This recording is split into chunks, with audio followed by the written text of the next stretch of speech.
Hi hello नमस्कार, मी योगिता स्वागत करते तुमचं माझ्या चॅनलवरती। आजचा दिवस तुम्हाला शुभ जावं, तुमच्या मनातील सर्व इच्छा पूर्ण हो हीच स्वामीचरणी प्रार्थना।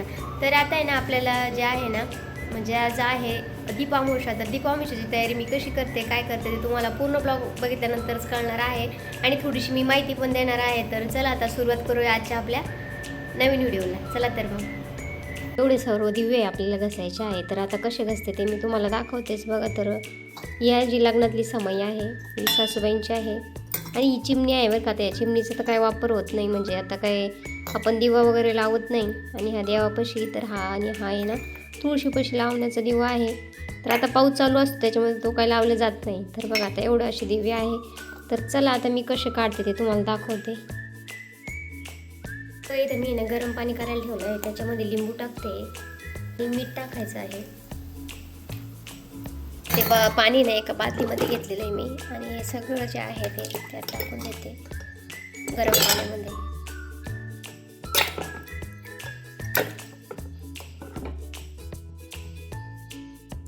तर आमच्याकडे ना जेव्हा आखाड महिना संपतो ना तेव्हा आखाड काढला जातो। आखाड काढणं म्हणजेच घरची साफसफाई, जाळं जळमट असतील ते काढायचं, जी जुन्या वस्तू असतील त्या फेकून द्यायच्या। तर बऱ्यापैकी मी ना घर क्लीन केलं होतं आणि इथं दिवे जे आहे ते गरम पाण्यामध्ये भिजत ठेवले होते।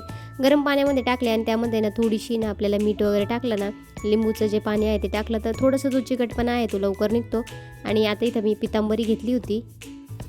तर वेगवेगळ्या पद्धतीनं जे आहे दिवे जे आहे ते स्वच्छ केले जातात। तर तुमच्याकडे कशा पद्धतीने स्वच्छ केले जातात ते मला कमेंट करून सांगा। गरम पाणी शक्यतो जर घेतले ना तर गरम पाण्यामध्ये भिजत टाकले तर दिवे लवकर निघतात। तर आता गतहारी अमावस्या म्हणजेच गत म्हणजे सोडून आणि आहार म्हणजे आपला आहार। तर म्हणजे कसं असतं ना, श्रावण महिना लागणार असतो आणि श्रावण महिना आपल्या महाराष्ट्रात जो आहे तो खूप शुभ मानला जातो। त्याच्यामुळे ना श्रावण महिन्याच्या आदल्या दिवशी जे मांसाहार आहे, मद्यपान आहे, मद्यप्रेमी जे आहे ते या दिवशी खूप उत्साहाने साजरा करतात, म्हणूनच याला आपल्याकडे ना गटारी अमावस्या म्हणतात। तर श्रावण महिन्यात आहे ना जो सण आहे तो आहे ना, म्हणजे श्रावण महिना जो आहे ना तो सर्व महिन्यांचा, मराठी महिन्यांचा राजा मानला जातो। या महिन्यात खूप असे जे सणवार आहेत ते या श्रावण महिन्यातच येत असतात। तर या श्रावण महिन्याच्या स्वागता म्हणून हे दिवेचे जे आहे ते आपण दीपदान करतो। तसेच पूर्वजांची जी आठवण म्हणूनही दीपदान जे आपले कणकीचे दिवे आहेत ते करून केले जाते। तर याच्या मागे खूप आख्यायिका आहेत।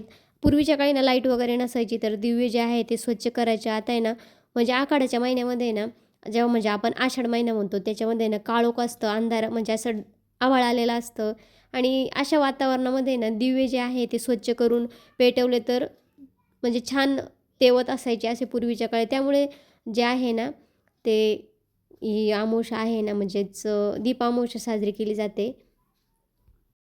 तर बघा इथं माझं किचन आहे, तर भरपूर वेळ लागला बघा चुटकीसरचं काय ते स्वच्छ झालं नाही। तर बघा आरूची ब्लॉगिंग घरी आले आणि घरी आल्यावर मग बघितलं मम्मी असं स्वच्छ करून घेतलेलं आहे सगळं। तयारी चालू आहे आमची। आज काय आहे मम्मी? आज आहे ना हे बघा मस्त असं हे केलं आहे। आपल्या गावाकडे त्याला काय म्हणतात, दिवे दह्याची अमावस्या म्हणते। आमच्याकडे दीपामावस्या आहे, त्याला आमच्या गावामध्ये तयारी चालू आहे। पुरण आज आहे ना पुरणपोळीचा स्वयंपाक करतात, देवाला नैवेद्य दिला जातो। हे तर मी कधी चालताना बघितलं नाहीये कसं ते हे होतं। मग एकदम बारीक बारीक कर, मोठं करायचं। हे बघा मम्मीची आता तयारी चालू आहे। हे बघा मम्मी मस्त बाहेर बसून चालू आहे, माझी बहीण पण। हे बघा मस्त आज दिवे लावू आम्ही। मम्मीने मस्त स्वच्छ करून घेतले आहे। हे बघा किती स्वच्छ झालेलं आहे। आम्ही स्कूलमधून आल्यावर ना आम्ही ड्रेस चेंज केला आहे।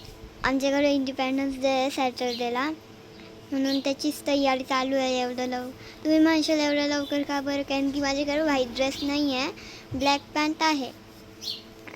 आणि आम्हाला सांगितलेलं आहे ब्लॅक पॅन्ट आणि व्हाईट ड्रेस सांगितलं आहे।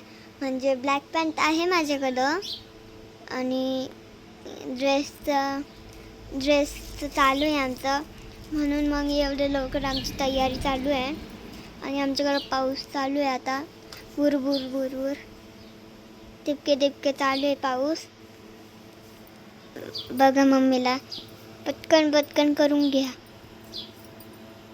काय होतं करायला? आज आमच्याकडं आहे ना मांडा रस्सा बेत आहे। या तुम्ही सगळे खायला. बाय.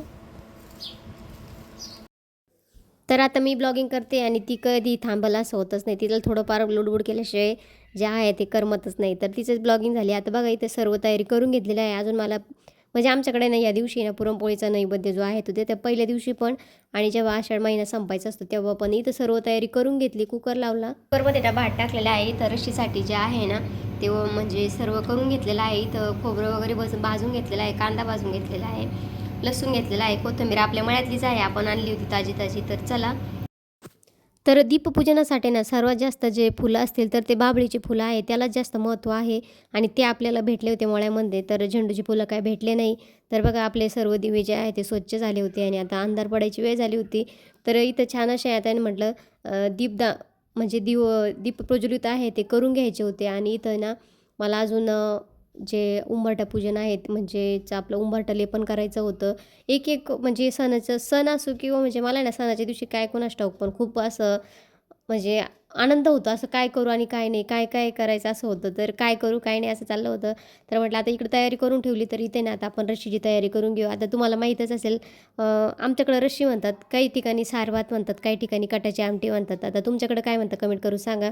तर बघा इथे ना छान असा मसाला टाकला. आपलं शेंगदाणा जे कांदा खोबरं होतं ना, कोथिंबीर ते छान अशी पेस्ट तयार करून घेतली. इथं ना तेल टाकलं आणि इथं आपण जे डाळीचं पाणी होतं ना ते याच्यामध्ये टाकलं आणि खरंच सर्व जेवणामध्ये ना हा सारच खूप भारी लागतो बरं का. सगळ्यात माझा आवडता फेवरेट आयटम आहे. तुमचा आहे काय तेही मला सांगा. तर बघा छान अशी आपली तरी आली होती आणि कट्ट्याची आमटी तयार झाली होती. तर इथं आता म्हटलं चला उंबाटले पण करून घेऊया. तर प्रत्येक अमावस्याला असे म्हणजे जेव्हा काही शुभ दिवस असेल ना तेव्हा केलं तर चांगलंच असतं. आता त्यामागे खूप काही आख्यायिका आहे. पण आपल्या मनाला प्रसन्न वाटलं ना तर ते खरंच करायचं बरं का. तर मला उंबाटाले पण केल्यानंतर खरंच छान वाटतं. आणि हा जो खाली मी लावित आहे ना तो आहे ना आपला म्हणतात की खैराचा जो लाकूड आहे ना त्याचा जर उंबरा केला तर येणारा जो वाईट विचार आहे म्हणजे जी निगेटिव्हिटी आहे ती आतमध्ये येत नाही. पॉझिटिव्ह विचार जो येणारा व्यक्ती आहे जर तो डोक्यात काही वाईट विचार घेऊन येत असेल आणि तो उंबरा जर त्याने ओलांडला तर ते जे विचार आहे ते त्याच्या उंबऱ्याच्या बाहेरच असतात असं म्हटलं जातं आणि जी वाईट नजर आहे ती काय लागत नाही असं म्हणतात बरं का. तर बघा इथं आहे ना छान असे दिवे करून घेतले होते आणि आता संध्याकाळची वेळ झाली होती. म्हणजे संध्याकाळच्या वेळेस आता काही म्हणत होते की अमावस्या दुपारपर्यंतच आहे पण आता हा पूर्ण दिवसच तो आहे कारण आखाड उद्यापासून आषाढ अमावस्या म्हणजे संपणार होती दुपारपर्यंत. तर मी काय ते मांडलं नाही. तर मी माझ्या पद्धतीने आपण जसं पूर्वपार करत आलेले आहे तसंच करायचं. त्यात थोडासा बदल म्हणजे जिथं करायचं तिथं करायचं पण काही ठिकाणी करायचा नसतो. तर मग मी म्हटलं चला आम्ही दरवर्षी संध्याकाळीच करतो तर ह्याही वर्षी आपण तो नियम कशाला बदलायचा. तर छान असे दीपदान जे आहे आपल्याला करायचं होतं. तर बघा इथे ना पूजेची तयारी करून घेत होते. सर्व ठिकाणी ना तांदूळ वगैरे टाकून घेतले. तर असं म्हणतात की दिव्याखाली तांदूळ वगैरे ठेवा. तर बघा इथे ना खूप घाईगडबड झाली होती बरं का. तर थोडंसंच म्हणजे मी काय म्हणत नाही, मी जे गुरुजी आहे त्यांच्या पद्धतीने पूजा केली. माझ्या पद्धतीने जशी होईल तशी मी छान अशी इथं पूजा मांडली होती, रांगोळी काढली होती आणि आपलं गणपती बाप्पा जे आहे ते आधी ठेवायचे होते तर माझ्याकडून चुकून ते नंतर ठेवण्यात आले. तर इथे बघू शकता तुम्ही आता फुलं वगैरे जे आहे ते ज्या फुलं मी नाही इथं बोलून केलं होतं पण आता मुलींचं कसं असा संध्याकाळच्या वेळेस आरडाओरडा चालू असतो तर त्याच्यामुळं ते काय मला व्हॉईस ओव्हर करावं लागलं. तर बघा अशी छान अशी आपली इथं पूजा मांडून झालेली आहे. तर इथं विठुराया पण होते. म्हटलं चला त्यांची आपण दीपदानासोबत पूजन जे आहे ते करून घेऊया. असं म्हटलं जातं की दीपदानाच्या दिवशी तुपाच्या दिव्यांनी आणि जे आपले जे कणकीचे दिवे असतात त्यांनीच जे दिवे आहे ते ओवाळावं. तर मीही तेच केलं आणि इथं मुलींचंही औक्षण करून घेतलं. असं म्हणतात की या दिवशी जर मुलांचं औक्षण केलं तर त्यांना वाईट नजर आहे ती लागत नाही आणि त्यांचं ते आहे ते दीर्घ आयुष्य लाभतं. तर जे असेल ते असेल आपल्याला करायला काय हरकत आहे. आपल्याला कुठं याला जे आहे ते काही पैसे लागतात. तर बघा आता ऑनलाईनचं युग झालेलं आहे तर त्याच्यामध्ये खूप काही असं नवनवीन सांगतात. आता आपल्याकडून जेवढं शक्य होईल तेवढं करायचं. जे आपल्याला नाही वाटलं ते नाही करायचं. तर बघा इथं आरती चालू होती. तर सर्वजण आता आरती करायची म्हटले आमची आरोज पुढं असते बरं का. तर चला एक मोबाईलमध्ये जे आपली दिव्याचं जे मंत्र होते ते लावले आणि मग आपली गणपती बाप्पाची आरती म्हटली.